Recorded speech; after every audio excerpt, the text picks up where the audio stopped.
Hi, my name is Timothy. I'm a UBC Plan 351 student and I'm here to talk to you about our proposed intervention for increasing the City of Vancouver's preparedness for extreme heat events.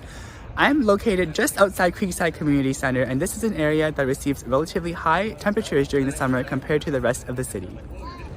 Our big picture goal is to reduce the urban heat island effect by incorporating outdoor design elements that stimulate public space engagement. Our proposed interventions involve using two different forms of public art, the first being decorative and functional shade covering, and the second being murals that use white reflective paint on the ground. First, to expand upon the decorative shade cover, variations of this have been employed in many other locations such as Australia, Cambridge, and Waterloo.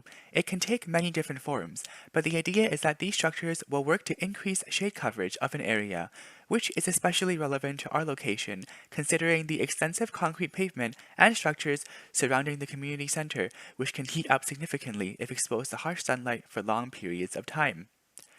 Next, regarding the white sidewalk paint, recent research has shown that certain types of white paint have low solar absorbance and high reflectance, meaning it allows the ground to retain less heat and can lead to significant cooling effects, especially if implemented over a large surface area.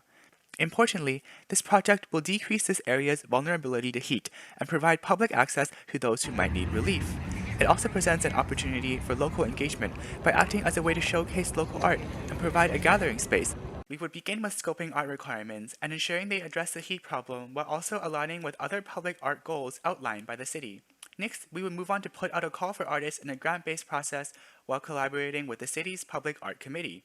We would eventually set a deadline for implementation, and lastly, consider incorporating other stakeholders in the public art planning process to ensure this type of intervention is scalable and replicable.